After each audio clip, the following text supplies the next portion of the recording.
Students, welcome to the maths video class. So again you refresh yourself and come to the maths class. And now already this data handling is going on, chapter data handling, and I explained also what is data handling. Now I think that it is very clear to you, and if you not understood, then today also in Zoom class you can write in the chat box, sir please explain the data handling. I will explain. Okay, so those who understood, you can think some examples yourself. What is data handling? Data, again I am telling in this here, data is nothing but the collection of numbers for any event. Collection of numbers for any event. Event in the sense, if you are not following event, very simple event, you so many times I told you three friends are playing with toys. That is one event. So you three friends, how many toys you have, we will note down that.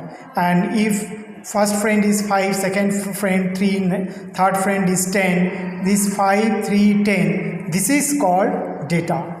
This is data. Okay, so like that in cricket match, in how many overs, how many fours they have given, how many runs they have given, we are seeing all these things. So all these are data. So data handling is this much helpful. So immediately you can tell the records of 10 years back, right? Still they are comparing with the Sunil Gavaskar. Few days back there one message was there. So he has broken the record of 50 years. He has broken the record of Sunil Gavaskar of 50 years. It means we are keeping the records of 50 years. And whenever we are keeping the records of 50 years in some manners, and that this is called data handling. Data means how many runs he has scored in which game, in which year, how many fours, how many six. These are all datas. Okay, these are all datas. And in which game, in which IPL or test match or whatever it is, all these are event. These are event, and we are arranging all these things, and that is called handling. Okay, so name of the chapter is, first of all you have to clear about it, that what you are doing at all.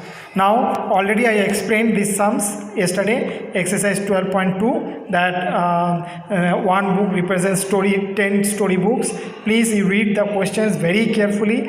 10 story books, and these are the names of the students, and you have to write here how many books they have. Or yesterday, so already some of you answered. I am very much happy with them, and also I am very happy with them, those who have not answered, but those who have not answered, but they understood very clearly, and and you kept your concentration with the teaching. That is very good habit, and you do like this. Okay, and like that, after that 2 questions are there. Okay, and whenever you are not following anything, please you write, so that it should not be a gap. Otherwise, if there is a gap, then next what I will teach you will not understand. Okay, so who has more storybooks, Rakesh or Mubarak? Who has the most storybooks? You write here, and how many? Who has more storybooks? Who has the most storybooks? More means you have to find the difference. Who has more? More is here means maximum. Who has more storybooks? Rakesh or Mubarak? Mubarak is 35, and they are comparing between them. Rakesh or Mubarak? Mubarak 35 and Rakesh is 40. Then who has more? You understand this? That is greater. More means. And who has the most storybooks?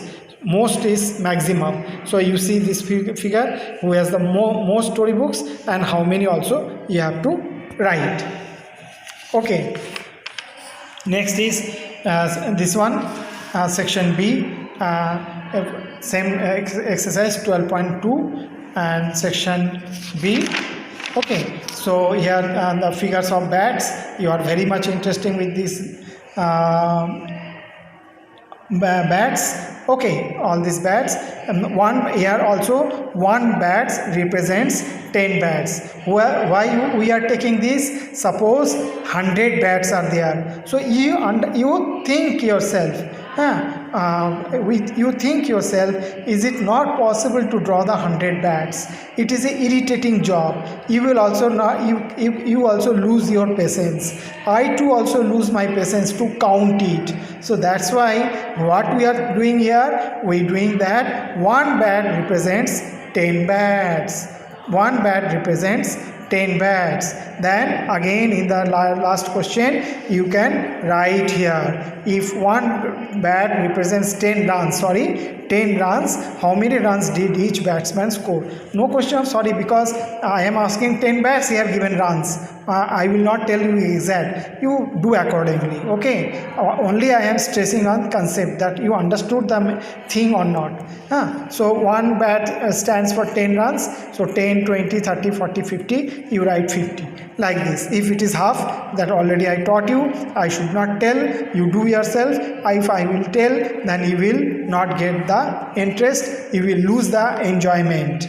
I am very much, you ask your parent when they are doing the sums and they are getting the sums and solutions, we are enjoying like anything. I myself, I enjoyed like anything. Why I am doing myself and getting the answers. Okay, so I think you are also feeling that much feelings. But if I will tell all the answers, there is no enjoyment, there is no interest. Who scored the least run? Name the two batsmen who scored the same number of runs. Who should get the award for the best batsman? Okay, these three questions are there. You have to write the answers with the pencil and click it and send to me. Thereafter you do in the notebook also.